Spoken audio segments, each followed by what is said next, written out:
মদের নেশায় পাইছে রে।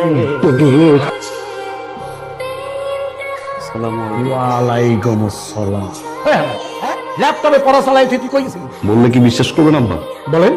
একটা ফ্রেন্ডের বাপ অসুস্থ হয়ে গেছিল, রক্ত লাগতো, ইমার্জেন্সি রক্ত দিয়ে আসছি। হ্যাঁ দোস্ত।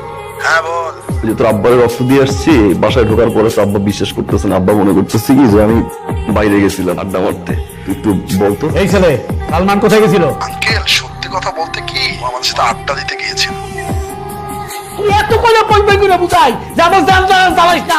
কথা কইলে বলাইছ সাবাস না। আব্বা আপনি বলেন তো হইছে কি? এই যে শোনার সাম ঠিক লাগে। ল্যাপটপে পড়া চালাইয়া সে বাইরে আড্ডা মারতে। কথা আছে জুতা খুলে তুই হ্যাঁ আমরা স্যার ফালতু কোনো জায়গা পাবো না। ঠান্ডা হন তো আব্বা, যান এখন যান।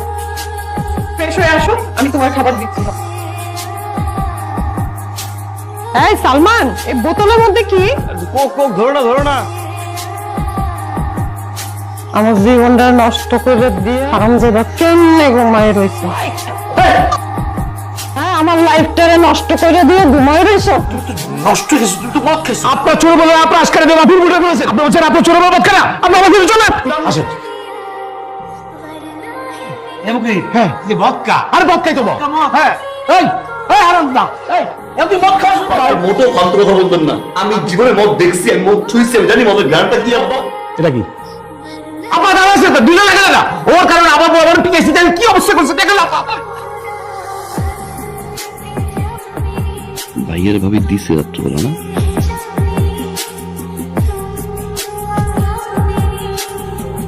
আরে কই যান আপনি? আপনি আসছেন কেন? আরে আমি তো আপনাকে যাচ্ছি আমার বাসায়। আপনি কোথায় যাচ্ছেন? তো এটা তো নতুন কিছু না, আপনি তো আমার কাছে দুদিন পর পরে আসেন দেখা করতে। আজকে আপনি নতুন কি কারণ নিয়ে আসছেন? বিশাল বড় একটা ঝামেলা হয়, গ্যাঞ্জাম, মারামারি। এই বেন, আপনার হাসটা তো সুন্দর। হাতের দিকে না, চোখের দিকে। বিশাল আকারে গ্যাঞ্জাম লাগছে। আপনার বোন আর আমার ভাই দুজনে মিলে ঝগড়া করছে, তারপর হাতাহাতি পর্যায়ে গেছে বা মারামারি পর্যায়ে হতে পারে। আমি জানি এখন আরে ব্যাগ গুছান, ব্যাগ গুছিয়ে 30 দিনের জামা কাপড় এক কয়েন মেকআপ বক্স গুলো নেন, নিয়ে তাতে বাসায় চলেন আমাদের। আপনি আপনার বোনকে কান পাওয়া দিবেন, আমি আমার ভাইকে কান পাওয়া দিব। চলো। যাবো না। আরে যাবো না মানে কি? আপনি বুঝতেছেন বিষয়টা কি হবে? মার্ডার যদি একবার কোনো কারণে হয়ে যায়, যে কেউ একজন মার্ডার হয় না, পুলিশ মামলা কেস, এখানে যাও ওইখানে, বিশাল ঝামেলা, বিশাল পেইন। হোক না, আপনি আমাকে যে পরিমাণে পেইন দেন না, আপনার যে পেইন, এই পেইন থেকে এই পেইনটা অনেক সুইট, বিশ্বাস করেন। কি হয়েছে কি? হয়েছে কি আবার প্রশ্ন করো? মান সম্মান আর কিছু আছে এলাকায়? আচ্ছা ভাই তুমি কিছু বলতে পারো না? কি বলবো? তার তো বোধ বাড়াই বলতে কিছু নাই। তোর বউ যে মদ খাইছে সেটা তো সবার বলা দরকার নাই। এই বিষয়টা কি সবাই বলা উচিত? আব্বা জানে, আম্মা জানে, এলাকাবাসী সবাই জানে। রাস্তা দিয়ে হাঁটি, কি রে তো ভাবি নাকি পিনিকে থাকে, তারপর তুমি নাকি সেটা মারছো ইচ্ছা মতো। এটা আব্বা শোনার পরে খুব খুব মাইন্ড করছে। ও আব্বা তো এই জন্যই বলছিল, বৌমা তোমার কি মাথা ঘোরে? তাহলে একটু লেবু পানি খাও। আজকে আসো, ওরে আমি কোপাই। কোপাকুপি কারা করে? কোপাকুপি করে কষাইয়া। তুমি কি কষাই? তুমি তো কষাই না, তুমি তো ভাবি। এবার যা করবা বুদ্ধি দিয়ে ভাবি। শোনো, যেহেতু এই বাড়িতে তোমার মান সম্মান আর নাই, এই মুহূর্তে এই বাড়িতে থাকার কোনো প্রশ্নই আসে না। তুমি তোমার লাগেজ রেডি করো, 1 মাসের জন্য তোমার বাড়িতে চলে যাবে। একা থাকবো কি হবে? আমি থাকবো, তুমি আমি তোমার বোন 30 জনের সাথে আড্ডা দিব, দরকার পড়লে লুড়ি খেলবো। তাও তুমি এই বাড়িতে আসবা না। ভাইয়ে বাসায় আসবে, দেখবি তারপর এসে যাবে না তোমার আনতে।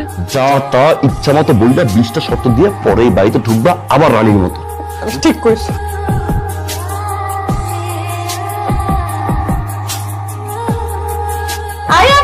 হ্যাঁ, তোর কোনো সমস্যা আছে? চলে আসছেন রাগ করে। আমি কিন্তু আসতে চাই এবার। আমি আসতে চাই, আমার কাজ আছে। জোর করে নিয়ে আসছে। আমার বোন যেহেতু চলেই আসছে, তো আমি আমার বোনকে বোঝাবো, আপনি দয়া করে আপনার ভাইকে বোঝান। যান যান। একসাথে যাও। আবার কি সত্য? তুমি বলো। আরে ব্যাং, আপনার গালের গর্তটা তো সুন্দর। আরে গাধা, এটাকে গর্ত বলে না, এটাকে বলা হয় টোল। ওই তো টোল। মানে আম্মা ভাইয়া আবার রুবেল একটা জ্বালাই গেছে, ডয়ারটা বন্ধ খোলা হয়ে গেছে। আরে ভাই এই ডয়ারে তুই টাকা রাখো, টাকা রাখো পয়সা। আব্বা জিজ্ঞাসা করলেন না কিসের মিষ্টি? ও কিসের মিষ্টি? পাইকে একবার উঠুন না আব্বা। অনেক সুন্দর বাইক কিনছো। মা ভাই আসছে। কিসের মিষ্টি? আরে কিসের মিষ্টি পরে আপনি আগে খা খা। তোর মায়ের নামে লটারি দইরা সালমান সেকেন্ড পুরস্কার পাইছে।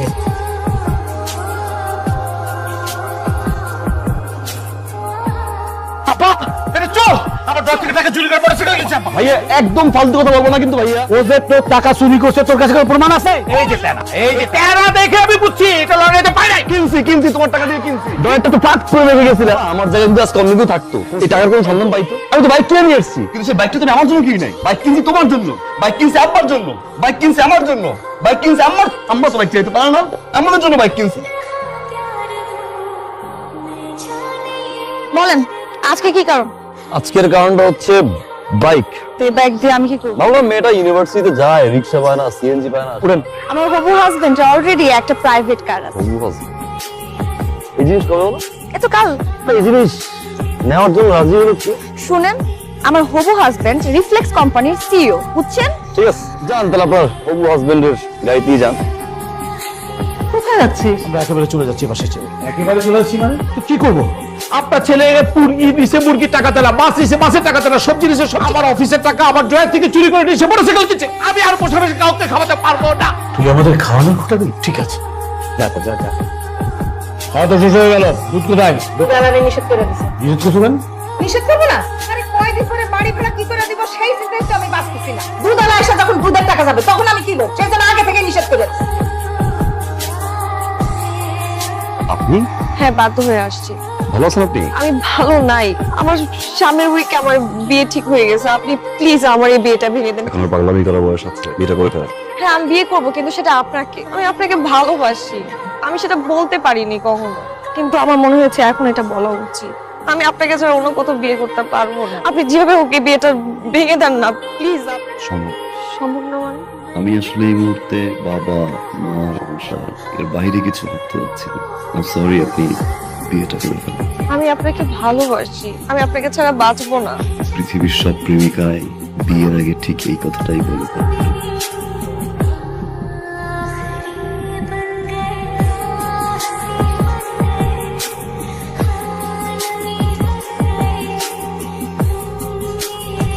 কেমন আছেন?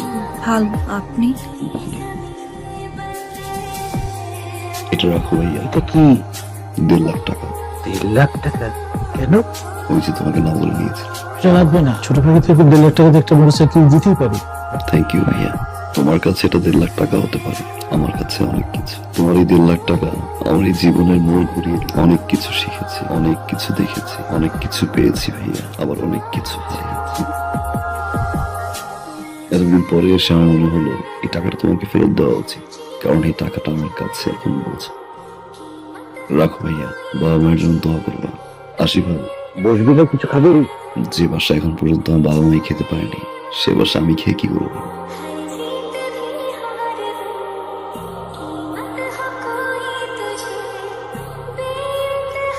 মা, আগামী 15 তারিখে আমাদের ফ্লাইট। আলহামদুলিল্লাহ আমরা ফেলবো।